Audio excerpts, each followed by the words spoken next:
के छ जनता, स्वागत छ अन्डरग्राउन्ड हिपहप खोजीको व्यवसायमा। अहिले पनि विभिन्न नेपाली हिपहप सम्बन्धी अपडेटहरू लिएर उपस्थित भएको छु। यदि मेरो च्यानलमा नयाँ हुनुहुन्छ, दिनैभरि नेपाली हिपहपमा र साताभरि नेपाली हिपहपमा के भयो भनेर जान्न चाहनुहुन्छ भने अपडेट विथ सजिनको युट्युब च्यानल सब्सक्राइब गर्नुहोस् भन्दै आजको सुरुको न्युज नेपाली हिपहप भन्दा टाढाको मर्डर सम्बन्धी भ्योमाले जस्टिसको लागि माग गर्दै 4-5 दिन अगाडि राखेको भिडियोबाट सुरुवात गर्न चाहन्छु। ईशान शर्मा जसको चाहिँ मृत्यु भएको थियो। यो घटना लगभग 1-2 महिना अगाडिको हो। धेरै ठाउँहरूमा धेरै व्यक्तिहरूले उहाँको जस्टिसको लागि माग गर्दै आवाज पनि उठाउनु भयो, तर त्यो जस्टिस बोली र स्ट्याटसमा मात्र सीमित भए जस्तो देखिन्छ। भ्योमाले भिडियो मार्फत यो घटनालाई चाहिँ सम्बन्धित निकायहरूले लुकाउन खोजिरहेको मर्डरलाई एक्सिडेन्टमा परिणत गर्दै गरेको भन्दै आवाज उठाउनु भएको छ। तपाईले अबको क्रममा हेर्न सक्नुहुनेछ। भ्योमाले चाहिँ फुल डिटेल भिडियोमा बताउनु भएको छ। हेलो नमस्ते सबैजनालाई, मेरो नाम चाहिँ सुरज छेत्री भ्योमा। म आज कुनै पनि मेरो इभेन्ट्सको प्रमोसनको लागि या मेरो कुनै म्युजिक भिडियो प्रमोसनको लागि आएको होइन। एक्चुअली सबैजनाले यो मेरो साइटको भिडियो हेरिदिनु होला एकछिन।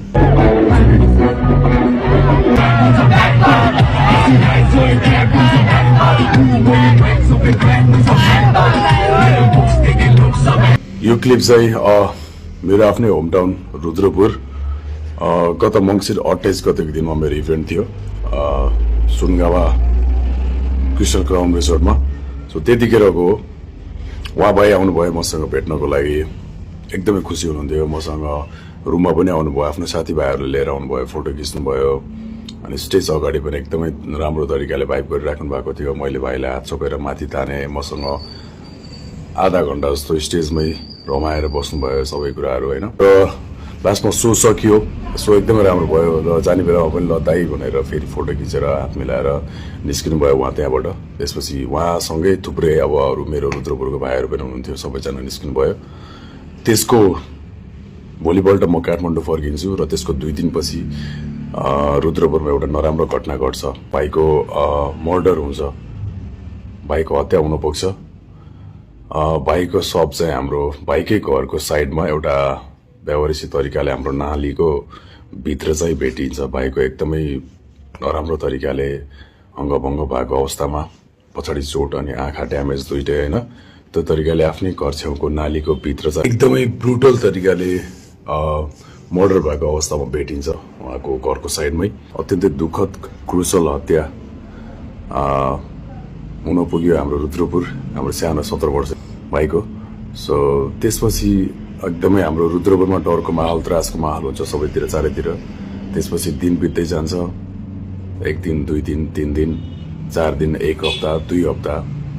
त्यसपछि हाम्रो त्यहाँको स्थानीय लगायत उहाँको प्यारेन्ट्सहरूले सबै ठाउँमा धाउनुहुन्छ आफ्नो भाइको न्यायको लागि, यो मर्डर हो भनेर। सो पछि केही दिनपछि टाइम बित्दाखेरि अब यसलाई चाहिँ केही मोडिफाई गरेर यो मर्डरलाई चाहिँ एउटा एक्सिडेन्टमा बदल्न खोजिराखेको देखिन्छ होइन। हाम्रो उसमा चाहिँ हाम्रो पुलिस प्रशासनहरूबाट चाहिँ यसलाई चाहिँ एक्सिडेन्ट हो, पछाडिबाट गाडीले हानेको भन्नमा आयो। भेरिफाई गरेर यसलाई हिट एन्ड रन केस बनाउन खोजिएको देखिन्छ। र यो एक्सिडेन्ट त होइन भनेर जस्तो मान्छेले पनि एनालाइसिस गर्न सक्छ देखेर त्यो सबै कुराहरू। मलाई पनि लाग्छ कि यो एक्सिडेन्ट होइन, किनभने एउटा शव होइन, तपाईँको नाली बाटोको नालीको भित्र, नालीको माथि पनि ठुलो प्लेट हुन्छ, तपाईँको 4-5 जनाले पनि उठाउन नसक्ने प्लेट, मोटो प्लेट हुन्छ, त्यसको भित्र छ शव होइन। त्यो भित्र कसरी पुग्छ शव हानेर? अब भएर बाटोमा अलिकति केही हुनुपर्ने हो होइन, शरीरमा पनि एकदमै धेरै कुराहरू कोतारिएको हो, अब स्क्रैच भएको हुनुपर्ने हो, तर त्यस्तो केही पनि छैन। त्यो सब कुरा हुँदाखेरि अनि पुलिस प्रशासनहरूबाट एकदमै उ भएको छ। अहिले आजको दिनमा आउँदाखेरि 25 to 30 1 मन्थ जस्तो बितिसक्यो होला अलरेडी, तर हाम्रो ईशान शर्मा भाइ को शव अझै स्टिल हस्पिटलमा छ। उहाँहरूको प्यारेन्ट्सहरूले ल्याउनु भएको छ, हस्पिटलमा छ। एक्चुअली इमेजिन गरौँ कि उहाँको फ्यामिलीमा होइन, अब साथीभाइ, फ्यामिली, बाबु मम्मीहरूमा के बितिरहेको होला कि यो यत्रो दिन तपाईँको डे 1 देखि यो अहिलेसम्मको यो पिरियडमा होइन। सो एकदमै गाह्रो छ र बारम्बार हाम्रो रुद्रपुरको त्यहाँको स्थानीय बासिन्दा सम्पूर्ण सबैजना मान्छेहरू उठेर कहिले हाम्रो पुलिस प्रशासनहरूमा धरना दिएर हुन्छ कि कसरी हुन्छ गुहार माग गरिराख्नु भएको छ, तर प्रशासनले नसुनेको अवस्था छ। अस्ति भर्खर एउटा शान्तिपूर्ण र्याली प्लस एउटा प्रोटेस्ट गर्नुभएको थियो हाम्रो फायर लाइन भन्ने ठाउँमा।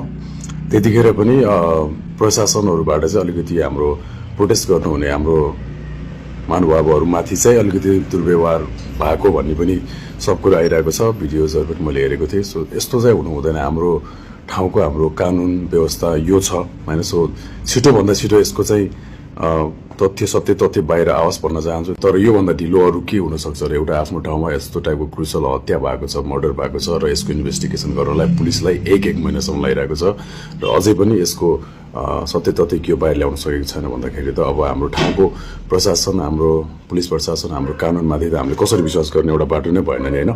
सो त्यही हो, एउटा मैले एउटा राम्रो सपोर्टर के भन्छ गुमाएको छु होइन। अनि एउटा आमाले एउटा छोरा गुमाउनु भएको छ, बाबाले छोरा गुमाउनु भएको छ, बहिनीले भाइ दाइ गुमाउनु भएको छ, साथीले साथी गुमाएको छ। सो एकदमै नराम्रो कुरा हो यो भनेको। सो र अझै पनि यो कुराको सत्य तथ्य बाहिर आउन सकेन भने चाहिँ हाम्रो स्थानीय प्रशासनलाई मैले के भन्न चाहन्छु भने यो जस्ट सुरुवात मात्रै जस्तो लाग्छ। यसले एकदमै ठुलो रूप लिन्छ जस्तो लाग्छ, अलि अझै क्रुसल रूप लिन्छ जस्तो पनि लाग्छ। सो छिटोभन्दा छिटो यो कुराको छानबिन होस् भन्न चाहन्छु, दोषीलाई नलुकाइयोस्, किनभने यो जसको पनि घरमा भोलि गएर घट्न सक्ने घटना हो। सो त्यही हो, छिटोभन्दा छिटो छानबिन होस्, भाइको हत्यारा पत्ता लागोस्। Rest in peace Ishan Sharma भाइ। नमस्ते, म चाहिँ रमा शर्मा। आज 14औं दिन हुँदा पनि न्याय नपाएकी ईशान शर्माकी आमा। आज मेरो छोरो 14औं दिन हुँदा नि कस्तो ठाउँमा जन्म लियो। म कस्ती आमा, मैले न्याय नपाएकी आमा। मेरो कोख रित्तियो, मेरो बुढेसकालको सहर मेरो लट्ठी भाँचियो। ठिकै छ, तर मेरो ईशान गयो। मेरो यहाँ भएका लाखौं ईशान मर्न भएन। मलाई न्याय दे सरकार, मलाई न्याय दे। सत्य तथ्य के हो छानबिन गर, दोषीलाई कारबाही दे, मेरो छोरालाई न्याय दे। म सबै सहारा बिन भएकी आमालाई न्याय दे प्रभु। म यति भन्छु।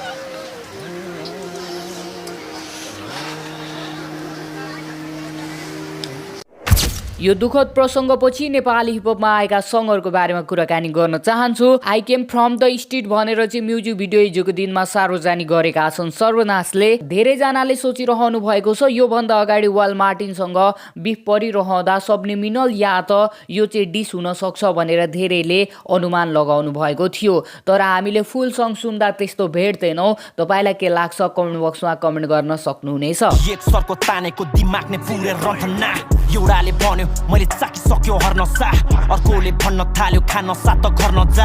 म भित्र परिणत भइसकेछ वज्रपात, बरामत अस्त्र साथ त्यसपछि त घर नघाट। त्यो बेला हालत। त्यसै गरी आजको लागि अन्तिम अपडेट अनि फाइनल अपडेट भित्ते म्याजिकको तर्फबाट पर्न सफल भएको छ। लुसी ड्रिम रहेको सङको टाइटल अडियोको रूपमा यो सङ आउट भएको थियो। तपाईँले गएर चेक गर्न सक्नुहुनेछ।